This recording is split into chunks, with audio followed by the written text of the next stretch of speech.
Welcome along to the preview here on Balls.ie in partnership with Ladbrokes, where we're looking ahead to Ireland versus Serbia on Tuesday night, but we're probably doing it more so by looking back on Ireland's disappointing 1-1 draw with Azerbaijan yesterday in the Aviva Stadium. Delighted to do so in the company of former international and club teammates, Ladbrokes ambassador Kevin Doyle and Stephen Hunt. Lads, you're very welcome to the show. Thanks for joining us. Just wanted to run through the headlines from the papers today, lads, because it's not good reading for Stephen Kenny. The Sun, the Irish Sun, the Sun saying just drawful. Fans boo as World Cup bid is crushed in stalemate. The Sunday World saying good as over. Ireland's World Cup dream dies in front of fans. Also, just to see there that Paul McGrath, who we'll talk about a little bit later, saying the book stops with boss Stephen Kenny. The Sunday Mirror saying it's a crying Shane, we deserve 4-1, insists Kenny. We'll talk about that. Not so sure about that one. The Irish Mail on Sunday saying just not good enough. Simple as that. Faro progress lost as wait for a competitive win drags on. The Sunday Independent frustration once again. Duffy to the rescue, but draw offers no comfort to Kenny strugglers. And then finally the Sunday Times, minnows Azerbaijan leave Irish World Cup heroes in tatters. So yeah, like really, really tough to take, I guess, from an Irish point of view last night. Kevin, you were at the ground. Obviously, you were commenting on RTE, and we heard what you. We'll go through your take in a minute. But Stephen, just first of all, what did you make of the whole thing? It's just one of those results that's just very, very hard to take when you're an Irish fan playing against a team as lowly as Azerbaijan. Yeah, I think combined over the last 90 minutes on a whole, I think Ireland's performances have been pretty good. Take the emotion out of last night, run through it from a coach's point of view. And it's very difficult because I thought there was good movements, good patterns of play, some real bright stuff, some real entertaining stuff at certain periods of the game. And then there's the frustration that comes with it of the goal that they scored, which was a very good goal. So overall, take the emotions out of it. I think Ireland didn't play that bad, and very difficult to sit here as an Irish fan, having drawn the game and then lost against Portugal is very frustrating for sure. Why though is it like that? You know, maybe we did play well. Maybe there was green shoots to the performances, I suppose, Kevin, as we talk about so much. But this is becoming a bit of a pattern now. You mentioned on TV 1 point at home to Luxembourg and Azerbaijan simply not good enough. Why aren't we able to get these results at the moment if we're playing so well and there's all these signs of progress? The impossible answer. Like Stephen said, in isolation, that game wasn't the worst in the world last night. You take the chances the second half, the pressure upon them, we could have won that game. And if all the last year had been different, you'd say, listen, it wasn't a bad performance from us. But just when you take all our results together, our lack of competitive win, 1 point at home from Azerbaijan, and yeah. So and then the Portugal game the other night, and all of it just adds up to everyone just losing a little bit of patience, a little bit of faith. And I feel for the manager, we obviously don't have the same, I suppose, experience in the squad, the same maybe players right now playing at the level of maybe managers have had in the recent past. But still, when you look at the Azerbaijan team, you'd say we've enough to beat them. So that's what's why everyone is frustrated. That's why the pressure is on the manager, and the same mistakes the same mistakes we see game after game, and the manager never seems to say anything about it. Simple things. We're doing the hard stuff fairly well. The stuff, the playing good football, the difficult things to do right, giving us confidence to play from the back. But the little details, not closing people down, it seems to happen, time after time. The Luxembourg goal, the goals against Serbia, the goal last night, just not putting pressure on the ball. And it doesn't seem to say anything about it after the game. He seems to always go on about how we should have won and how we played well. And, details like that are massively important details that he doesn't seem to focus on. Yeah, it's hard to know whether it's happening behind the scenes. So I suppose there's a bigger picture even outside of Kenny, and we'll get to him because we're going to go through some of the things that are written in the papers, and an awful lot of it is Kenny's last chance and in or out, Stephen. But this is going back to Ireland played Gibraltar in the last qualifying campaign. Our last competitive win was 15 games ago against Gibraltar. That was 1-0. We beat them 2-0 at home earlier in that campaign with a goal I think our second goal came deep into injury time, Robbie Brady.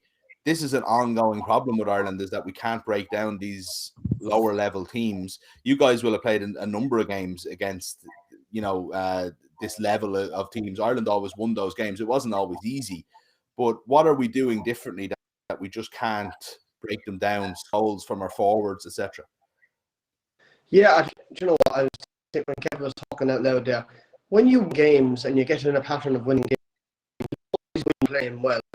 And at the moment, we're playing well and losing. So I think we need to look. We need 1 or 2 games and turn our way, and then find a way of winning. It's what everything wanted this 2 years ago. We want to embrace the new style of play, pass through the lines. I said it then, we needed 4 years to rebuild the learning curve. Winning games a bit more than what I thought, to be fair. But definitely we started over the last 2 years when we changed to Stephen, based on the manager, based on the young players coming into the fray, and then obviously when will the young players realise that they have to win games to be a success as well? And that comes with time, unfortunately, and maybe Stephen Kenny doesn't have that time, but we'll see. If you want to get your comments in for Stephen and Kenny, Kevin, ask them any questions. Kenny, obviously, on the mind. We're going to talk about him in a second, but do get your comments in for the lads and we'll put them to you. The two boys are also going to pick their team for the Serbia game on Tuesday night before the end of the show. Kevin, what do you make of that? Like, is there I don't know, like, I mean, I was thinking even of some of the changes last night. A lot would have been taken out of the team on Wednesday night between, a backs to the wall, kind of game. You predicted Ireland would actually get a draw from that game. You were one of the few, and you were very, very close to it. Ireland did play well. We shouldn't forget that. But when you can't back it up like that, and then you do things like you change Seamus Coleman's position, you change Matt Doherty had a very good game. You put it, he's in a more familiar position, obviously on the right, but you're still changing things up. You're changing 2/3 of a successful midfield. For this game. Like, was there probably just too much tinkering even?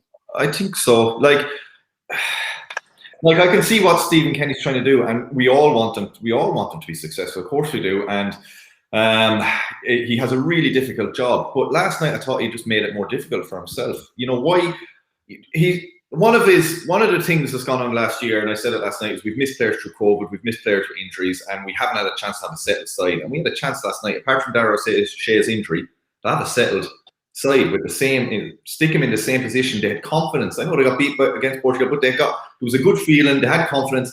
And lads have to get, international football, you're not playing with each other all the time. So a chance to play together again in the same positions, have a bit of continuity. People, start to have a telepathic relationship defensively as well as attacking. We seem to forget about defence. We haven't kept a clean sheet. I don't know when the last time it was. We're conceding against Andorra, we're conceding against Luxembourg, we're conceding against Azerbaijan. It's not a dirty word to have a clean sheet and have a good defensive performance. And by just changing those players needlessly, I felt, Seamus Coleman was really good against Portugal, the best I've seen him in a while. Matt Doherty the same, a real attacking outlet, not just defensively, but an attacking outlet. And to take that away from Seamus when we didn't need to bring James McLean in on the left when I think Matt Doherty is better there and looked so confident and comfortable there against Portugal, I just think it was unnecessary tinkering. They're young, fit, fresh players. You're saying we're playing with a tough game against Portugal. Well, Azerbaijan had a tough game as well against Luxembourg. So listen, they had to travel back to Ireland. They're young players. It's early in the season. They've only played a couple of games. They could have easily come around and played another 90 minutes. McGrath was brilliant against Portugal. Didn't get on the pitch last night. Just strange decisions. And you're allowed to question these decisions. I can understand why we're not winning games, or I can understand why we mightn't have the players at the moment. But you also can question why the manager, to me, is making it a bit more difficult for himself than it already is. Yeah.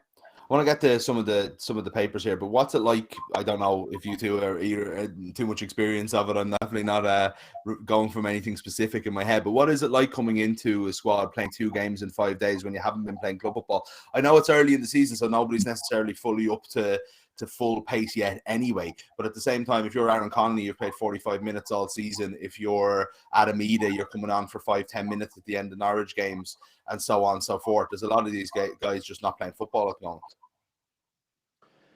Yeah, but Kev's right. It's early on in the season. There's no issue with fitness. They've all had a long break. Don't forget, most of these players that play in the Championship and League One, and they've had a real good summer off. So not like the Irish players went to the Euros. I would obviously, Portugal had not much time off, but we've had some good time off. We had no competition to play in, unfortunately. I think the Irish players were fresh. I agree with Kev, maybe it was 2 or 3 changes too much. The good feel factor was definitely there from Portugal, even though the loss was clear to see in the end, unfortunately. But listen, I think Seamus had played really well right wing back.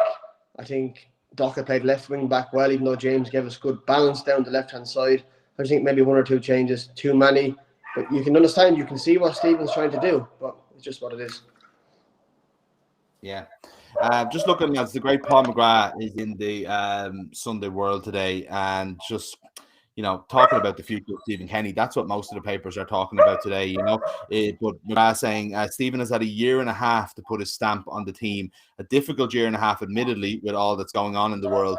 But that is enough time to start getting results. But in the second half, all we did was what we used to do under Giovanni Trapattoni and Martin O'Neill. We put balls into the box and hope for someone to get a header on it. There's no passing the ball around here. I think Hunty's dog wants to make a comment, maybe. I'm really agreeing with Paul McGrath. Seriously. Probably talk more sense than us, anyway. My apologies, guys. Don't worry about it. This is we're all getting very worked up by these Irish performances. But Paul also saying that, take it from me, that kind of knock it in football is easy to defend against. Like, for all the talk of progress and of the style of play that Stephen Kenny is looking to play, we're scoring with headers, we're knocking balls into the box. We're playing maybe with a little bit of more life, and in the first 20 minutes we did see that. But are we actually seeing any progress? We're gonna I don't want to be kind of like too sort of, this is it now, we have to get rid of Stephen Kenny, because I actually don't even believe that. But are we seeing any progress for in these performances? I think in a footballing sense, as in forget the results side of it, in an easy on the eye, we have seen progress. I thought we were in different stages. We haven't been able to string it together. In different stages, Serbia away, I thought we saw progress. Portugal, I thought we played really good football. There's nothing wrong. In the second half, we had to swing cross in the box. We had to try something different because, we had to try to get a goal. It was desperate stakes at that stage. But then, talking about us, there's nothing wrong with putting cross in the box. Look at Portugal. Portugal were just swinging crosses into the box against us for the last 10 or 15 minutes. They managed to get 2 goals from it. We managed to get 1 goal from it the other night, or last night against Azerbaijan. So there's nothing wrong with swinging. The best teams in the world do it when they're desperate for a goal and there's only 10 or 15 minutes left. And that's what we were doing last night. So I don't mind that. I think we have seen progress. My frustration, again, I'm repeating myself, is, Stephen Kenny seems to be so focused on the bigger picture and bringing players through and all about, trying to change the style of football, and totally forgetting about the basics of keeping a clean sheet, making sure we're solid, making sure the basics are done right. And as I said, it's a pattern in the last few months of goals against us. True. A frustration, because it's a simple thing, it's simple looking on for us, obviously, but simple thing of, closing, stopping crosses, or getting out to stop a shot. 4 people around the Luxembourg centre forward who can take it down, turn and have a shot from 20 yards. So it's simple things that are actually costing us. We're managing to do the more difficult stuff we haven't probably done in years. An attractive style of football he's managed to do, while forgetting about the basics of the game, which are costing us. But Kevin, the good performances are possibly Serbia for most of it anyway. We were probably a couple of goals there, didn't make the scoreline look pretty well, went ahead. Portugal, without a doubt. Some other, we're not playing well against Luxembourg and Azerbaijan, and they're the games that Ireland have to win. Everything else is where we, the difference between qualifying and not, but the difference between us being competitive and not is beating Azerbaijan and Luxembourg. So what is it? I know we can't put our finger on it, but that has to be where the manager comes in, because we can say we don't have the players and we can say that we're not at that level that we used to be. But that's when you're talking about Serbia and Portugal. When you're talking about Azerbaijan and Luxembourg, we're still at a level above these guys in terms of players anyway. Yeah, we should be. That's why everyone is, everyone is giving Stephen plenty of time, because, they know it's going to be difficult. But that's why the frustration comes out in the last month or two, especially because we haven't.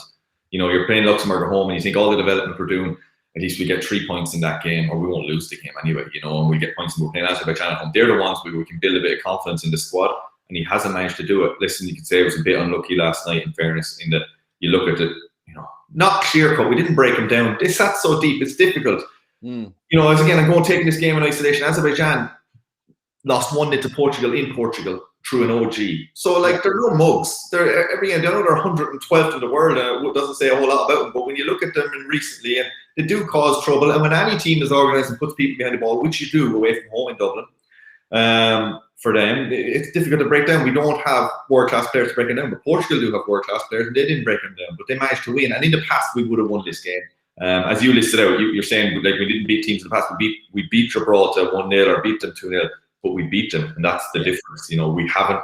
1-0 last night, grand, move on. Beat Luxembourg at home, and that's a whole different world for Stephen Kenny then. But this conversation isn't happening, but we haven't. And there's a saying, you're a lucky manager or a good manager, and he hasn't had any luck. But you have to make your own luck. And again, I go back to focusing a bit more on the here and the now and winning a game than the whole, I'm bringing through 20 players and they're all kids and I'm just trying to develop them and make them good footballers and we'll have something in 2 years or 4 years. Well, that's fine, but you still need to pick up a few points and a few wins along the way. And these two so-called easy games are the ones who do that. And, this is why the pressure's on him. He's the manager, and I think the same. Paul said the buck does stop with the manager. He knows that. He's been in these positions at clubs.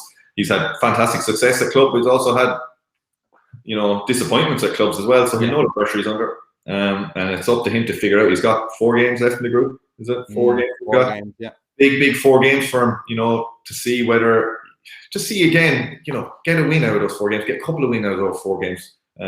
Just to give him that bit of leeway so he can keep trying to bring these young players through and get them the experience. So in the next campaign, that this is all out of the way under their belt and we can go on.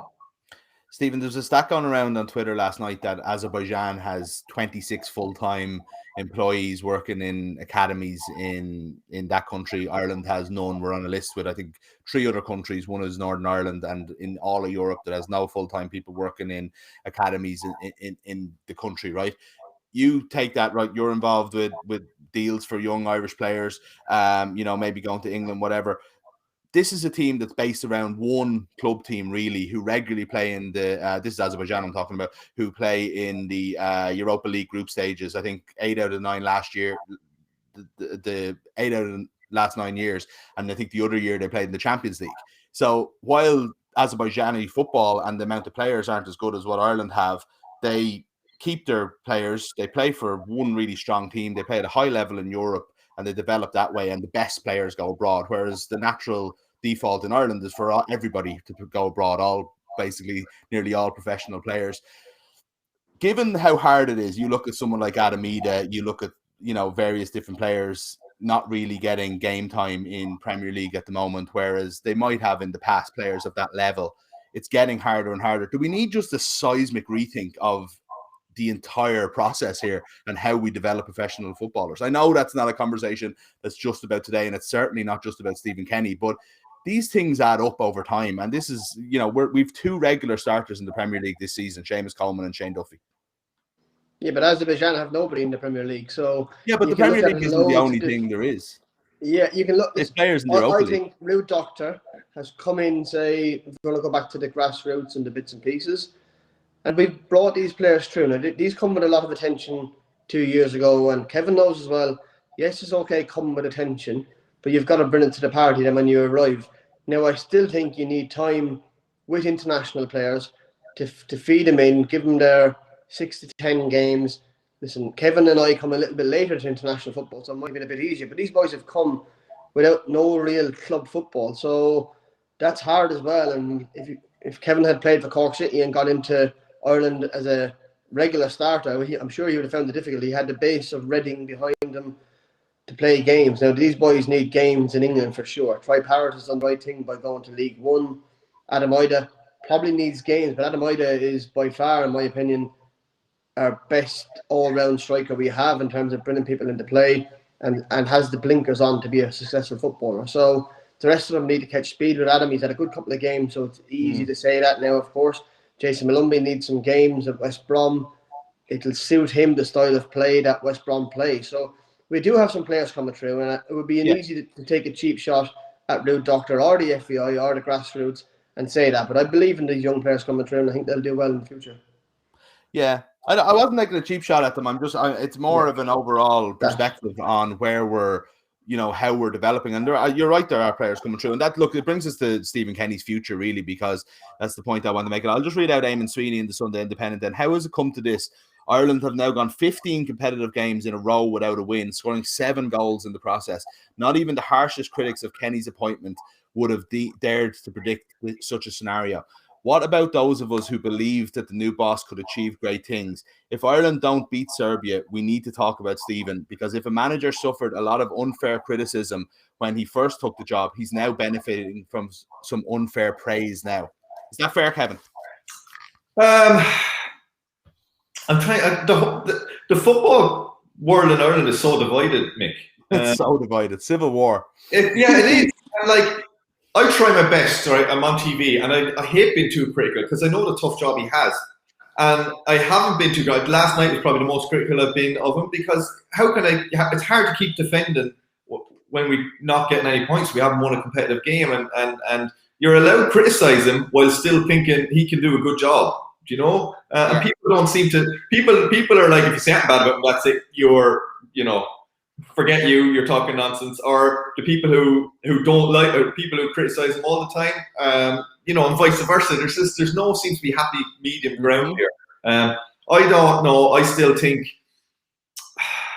I don't know. I want to see the next 4 games, Nick. I'm still on the fence totally. I just see the squad he has in comparison. Everyone says, listen, other managers in the last 4, 5, 10 years would have been gone by now. But other managers, in fairness to Stephen, have had a stronger squad in the last 10, 15 years. I would like to see, I know it's only short term, you might be able to do it on 4 games, but I definitely want to see these 4 games out and just, give him a chance that he becomes a bit more of a lucky manager and gets a win or 2. And maybe the players are still playing for him. You can't deny that. I don't think anyone can say they're not trying for him. They're definitely still trying for him. And that's a big thing. Players still seem to believe in him. You often hear players afterwards saying, "Oh well, no, I believe in the manager." They're telling the lie, whatever. But I think these players still enjoy playing under him and still see what he's trying to do. But their coach is going to come a point where it's going to become financially unviable because there's going to be no one in the stadium to watch the team if we keep losing. So it's a big one for someone the more powerful position than any of us to make a decision on that. And it's again, it's a tough who's out there right now who you change him with as well. And I'm so disappointed it came to this. Like, we all thought, listen, you accept all those poor results to begin with, and it's slowly, I know it's only a year, but slowly these games he'd win, and we'd be just starting to see a bit more daylight, I suppose. And we these last, the Luxembourg and Azerbaijan games have just really knocked the stuffing out of me anyway in relation to it. And I suppose to answer your question, I don't know, Mick. I don't know. I can't see into the future on that, but I do feel for him. I do know he's definitely, he's a tough task. And he brought a bit of that on himself as well. He did get rid of a lot of older players very quickly and put a lot of faith into you straight away. I thought he could have done that a lot more gently in the course of the last year. But he went that way, and I see these 4 games out and see how we feel at the end of it. I wouldn't rush into a decision either way. There's no panic. There's no one in one sense going to come and steal Stephen when his contract's up off us, and in the other sense, there's no rush because we don't have a really competitive game for a year now. So once these qualifiers are over, it's a long time to the next qualification campaign. So there's no rush in this decision. I think it needs to be really weighed up and talked about. But the whole civil war thing in Irish football seems to be either one or the other, and there's no middle ground where you can have a decent argument about it. Yeah, I completely agree with you. I tweeted as much yesterday. It was that's exactly it. You need to be able to say it's a problem without calling for a head and a spike. But Stephen, would you agree with that? It's like wait till the end of the campaign, one way or another. There's no point in rushing in a new contract. There's no point in rushing to get rid of him either. Yeah, listen, I think when Stephen took over, he had a lot of the backing of the press for the job for sure. If anybody else had gotten the job, would he have survived this long with less criticism or more criticism? I think he would have got criticised more. I think Stephen's got into the job. And then on the young players, I think he started off, Kev, you're right, he brought the young players in, he made his feelings clear, he wanted to go with youth, and then he stuck with it. So I think he's been really brave in his last 2 or 3 decisions not to bring back older players, experienced players. He just brought more younger players through, which in a way you can justify to the board in after 4 games. Well, actually all these players have come through, they're all getting better, we're not playing too bad, I need another campaign. But you're right, the next 4 games are crucial for the Irish business side of things, getting people through the door, getting sponsors on board, how hard it will be if we don't win another game in the campaign to get a sponsor again in a couple of years' time. So it's vitally important that we we get some results and we go forward. Yeah, absolutely. The reason I read out Eamon's piece there is because he paints himself as that supporter. There's obviously a lot of other people that I could read out a lot more saying similar things, but they're coming from possibly a more neutral or a more anti-Kenny kind of agenda, you know. So it is interesting that all of the questions in the analysis seem to be how far can we go without results. I remember having conversations, Kevin, with people, you know, in the last couple of years of O'Neill and like even into Mick McCarthy's tenure, really disappointing Ireland performances where you're thinking, where are we going here? Maybe we're scraping results, maybe we're not, but we're going nowhere. It's terrible football. And people were saying, like, you know, we need to forget about the senior team. We need to build from up. You need to look at the under 21s the other night. We need to be bringing through players, etc., etc. But when you see the reality of it, it's not as easy as it is in theory to say throw out, because games like last night and games like the Luxembourg game, they're hard to take, even if you do see a big plan in the future.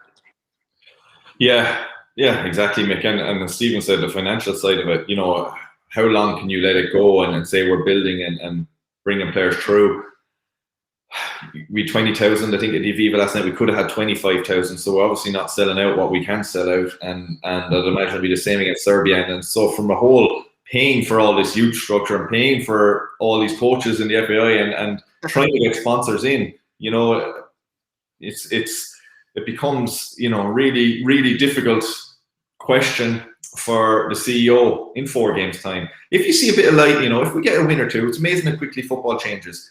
If Stephen can somehow come up with a win in the next 4 games, a win and a draw, a couple of whatever it might be, finish it on, you know, I'd imagine this is as low as it can be now, you know, finish it on some sort of a high, and you can say, you know what, all the pain's been worth it. And yeah, it's definitely worth giving them another 2 years, but it's one they'll have to. It won't be just on. They'll have to weigh it up financially as well. The FAI and what it's going to cost them to allow this to be seen through.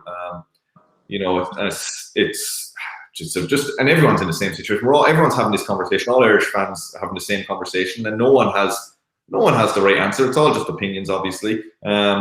Some are more extreme than others, but it's football. How does he get a result? I keep going back to it, you know, and he's a manager of the senior international team, and he has to realize he has to get a win. Go from clean sheet to begin with, and the way he wants players to play, the way he encourages them, we're always going to get decent football from him, you know. And so just back to a little bit of basics of keeping a clean sheet. First of all, make it a priority. Talk about it in the press. Make the players realize it.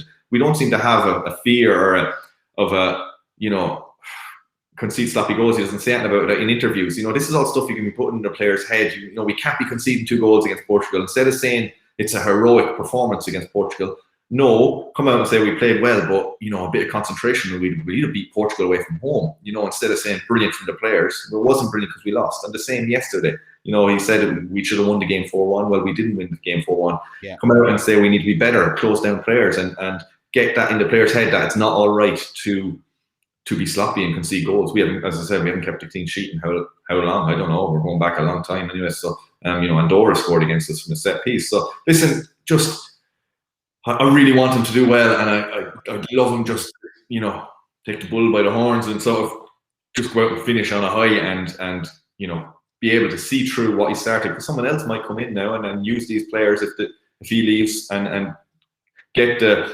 positives from all the sort of hard, dirty work that he's done to try to bring them through. Yeah.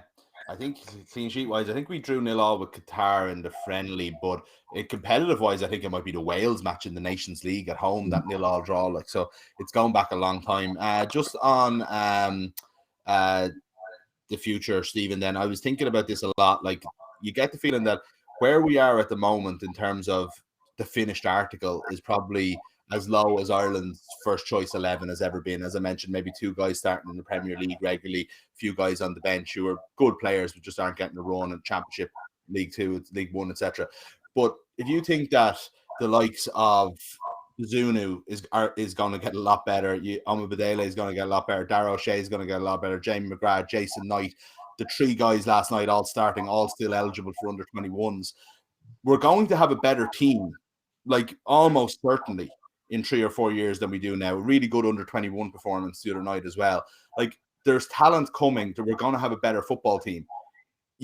There's a worry for me that we get somebody else in, they get credit for improving us, but ultimately we had the right man for this team when they come of age. That's definitely my concern about making a change. Yeah, I go back to Kevin, where during the game last night, I didn't see any kind of side pattern to where they weren't playing for the manager. Normally, you could get one or two players that would be moaning, complaining, pointing fingers at each other, bit of discontent. But I didn't see that. Maybe that's down to the manager's style of play, where he was celebrating the goal when it become 1-1. But maybe, listen, I know Kev knows me well, he'd be pretty ruthless in the background, demanding stuff to win the games, but it could be somebody else picks up the reins, where Stephen Kenny's done all the hard work. The coaches in the background have put in infrastructure to go and do well. The physio's there. They've changed a whole lot in the background. Not just the assistant manager, the goalkeeping coach has changed. So everything has changed, and everything is in Stephen Kenny's favour now to push him that way. So it's a real difficult choice. 4 games and 4 positive performances won't necessarily mean he keeps his job if he doesn't win a game, I don't think. So we need some wins, and we need to figure out how to win games. Can we win on Tuesday night, Kevin? We're going to get to the teams that both of you would pick. We've got the Ladbrokes odds for the game here. You were a bit interested in 20-1 about Ireland in Faro the other night. It wouldn't have worked out, but it was an interesting one. 12-5 is a lot more, I suppose, reasonable for this game. But will we take a draw and a happy, a happy-go-lucky? Let's get the ship back on the straight and narrow type performance, or do we just need to go and win one of these games? Yeah. Well, we do. We always have a bounce back from a poor performance, don't we? Yeah. And vice versa. A good performance against a big team, we seem to play crap the next game against the team we should beat. So I'm going to go for a good performance from us. But very much depending on the team I see that he picks, to be honest. And going back on what we were talking about earlier, I'd love to see him, try to get a settled team for a couple of games. See what team he picks, but if I'm happy, if I like what the team he picks, I think we can give it a good go. We away from home against Serbia, we saw that we can deal with them. We can go ahead. We can score goals against them. And a little bit of sloppy play cost us again. I'd like to see the team he picks, but I definitely think we can get something from the game. Listen, I'm always optimistic. I thought last night it'd be a tough game. I thought we would get something from it, though. I thought we'd win it. Sorry, I didn't expect it to be a draw. I thought it'd be tough, and it was. And I think Serbia, I fancy us. I nearly fancy us more against Serbia to get something than I did against Azerbaijan, to be honest. That's interesting. And just because we play better against the better teams. Yeah, well, as you said, we can't break teams down. So Azerbaijan's sitting against us, and we can't break them down. But Serbia will come out and play a bit more, and we're better on the counter-attack. We see that against them away from home. We see that against Portugal. So the better teams come, put a bit of pressure. We don't mind sitting back and soaking up. And then if we've got good wing-backs, if we have Seamus there, I think if we've Matt Doherty, we're brilliant against Portugal, but breaking, getting up the pitch. A bit of pace up front. That's why I'd probably pick Connolly again, because as frustrating as he has been at times, it has that little bit of extra pace that others don't have, and a little bit of frustrating. I think he goes down too easily, and I don't know. I feel like there's so much more in him. I'd like to see him play another game and give him another go, because he has that bit of pace, but. I'd like to see McGrath play again. I thought it was excellent against Portugal. So depending on the team, you have it up here. It's the team that you picked, So I think it'd be a Portugal type performance. We'd be sitting, soaking things up, and good on the counter attack, and that's why playing against a better team seems to suit us. Has done historically, really, to be honest with you, and why I'd be more, I suppose, a little bit more confident than would have been against Azerbaijan. And it's the same team basically that played the majority of the game against Portugal, obviously after Dara O'Shea went off injured. Yeah, I thought, I don't know why he didn't do that last night. I'm repeating myself again, obviously. I don't know why he would want to unsettle it and change it. It felt like he was tweaking it for the sake of it. To me, I don't know, he might have more fitness figures. And I don't like going on fitness figures and what players might have run in a game, because they're human beings, and they're just because a computer says you ran this much, so you shouldn't play next week, there's a chance of injury in 3 days' time, you won't have recovered. I don't, adrenaline and playing for your country in front of a home crowd gets rid of all that. So I don't go with that crap.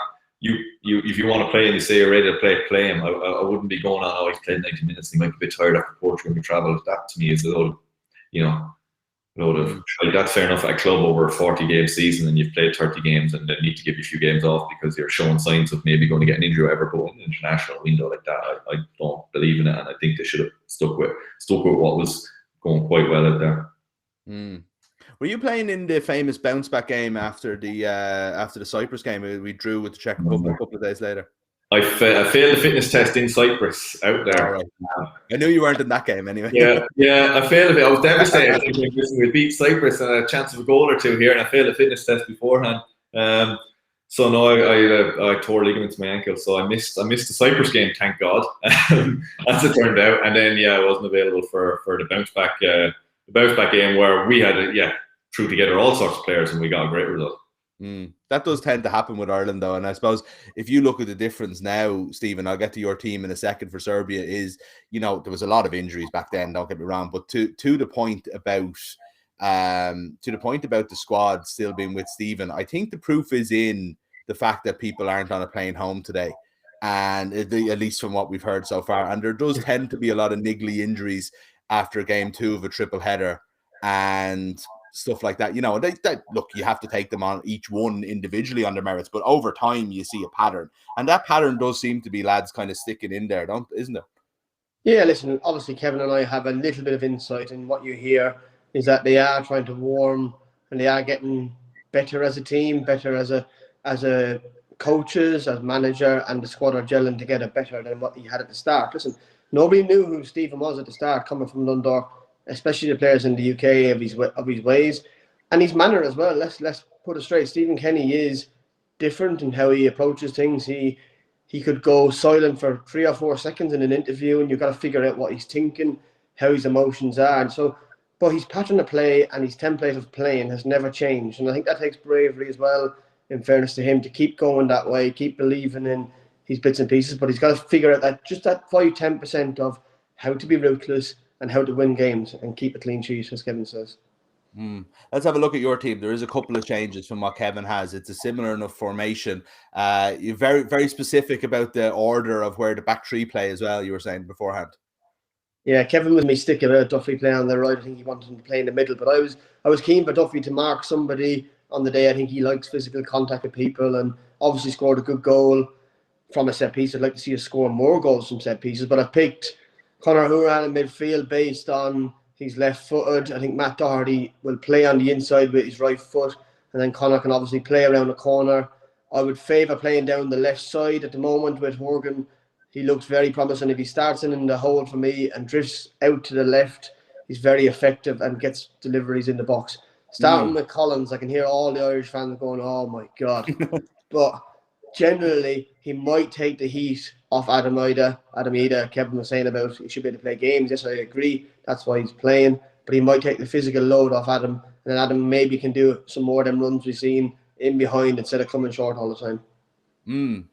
Yeah, I see where you're coming from on that in the midfield there, especially. But like, where is I'm just interested in both of you, not suggesting you should be, but it's interesting to me that neither of you gone for Callum Robinson, who I thought definitely seemed to just offer something completely different when he came on. I know he probably missed a couple of chances, but he was also creating them more than anybody else was, Kevin, when he came on yesterday. Yeah, he'd be the one, I suppose. In my selection, it'd be either him or Connolly. And you're dead right. He was lively when he came on. I was just, just the manager said the reason I didn't pick him was the manager was saying he didn't feel he could play 90 minutes. So that's why I don't have him in my team. He's still suffering the side effects of either not training or maybe of having COVID. I don't know which one it was, whether it was just from lack of training or not, and he didn't feel he could play 90. So that's why I don't have him starting. But if he felt he could play, start and be fresh enough to play 67 minutes, well, then I'd probably have him over Connolly, yeah. What about the Stevens Twin Towers approach? Collins and Ida up front. Listen, Collins is a more traditional centre forward, and Steve was right. He would take pressure off. He scored as well. He scored out in Serbia. Was it his goal in Serbia? Yeah. So things like that, little things like that in your head. If you scored against before, you have that sort of score against him again. So yeah, I have no problem with playing Collins either. I wouldn't play the two of them together. I don't know.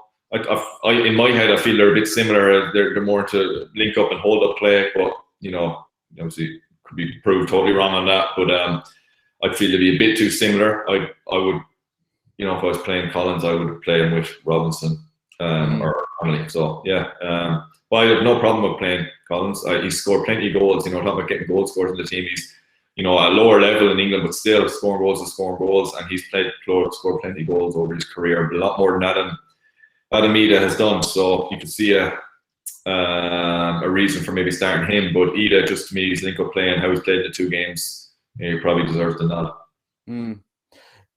Serbia have obviously been very good so far in this campaign, Stephen. They're top of it. Mitrovic has 7 goals in the 4 games. He's absolutely on fire.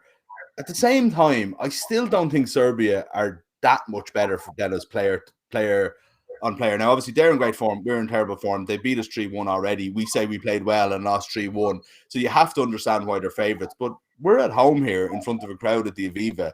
Like, it's time to start kind of like putting aside form and start saying we expect to at least get to not be beaten here.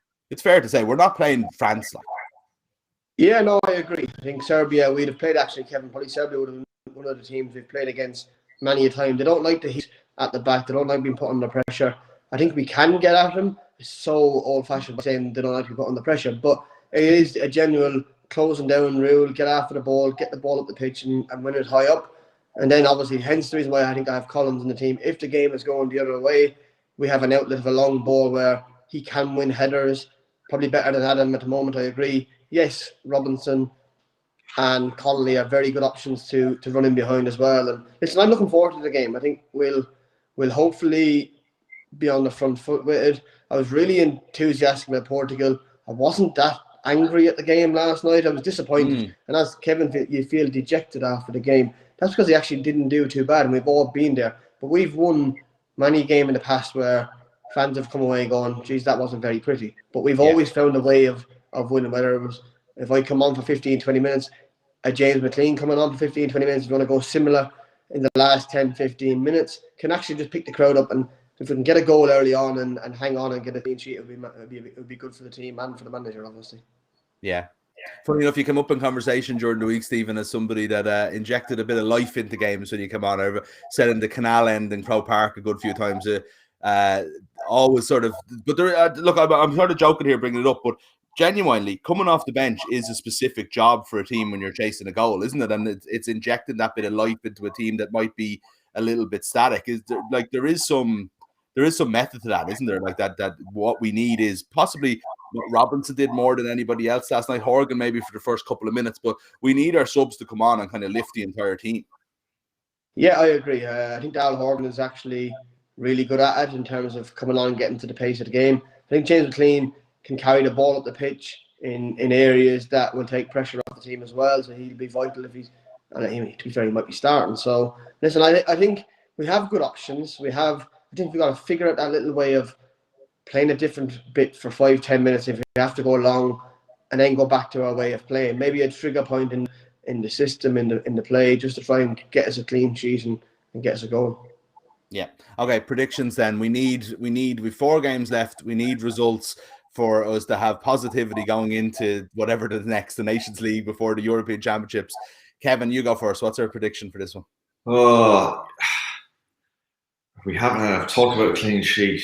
Can we have a clean sheet? I don't think we will have a clean. I'm going to go 2-1 home win. Maybe. Okay. I know you know me here on this. I'm always positive. I always try to see the brighter side in it, and I think we'll be better than we were against Azerbaijan. I think it'll suit us more, and I'll go for a 2-1 home win. 2-1 home win. Stephen.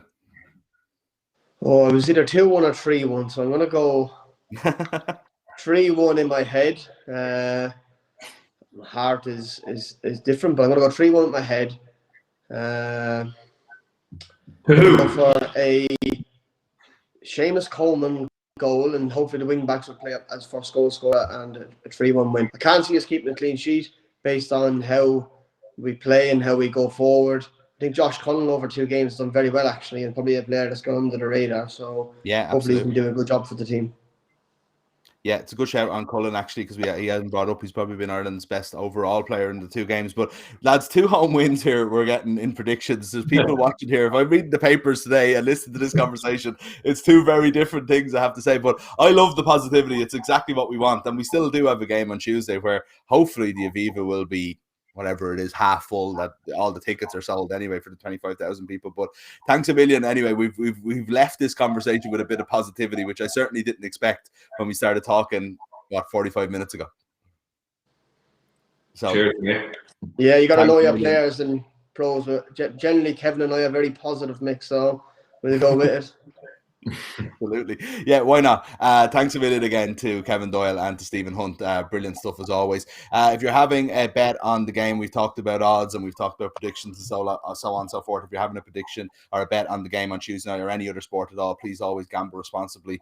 Visit dunlewy.net for more information. We'll be back with you very shortly for more look ahead to various different games, and we'll have the build up back with you, of course, next week. But that was our preview of Ireland versus Serbia, with a slight bias towards the look back on a disappointing result with Azerbaijan. But thanks for watching. We'll see you soon.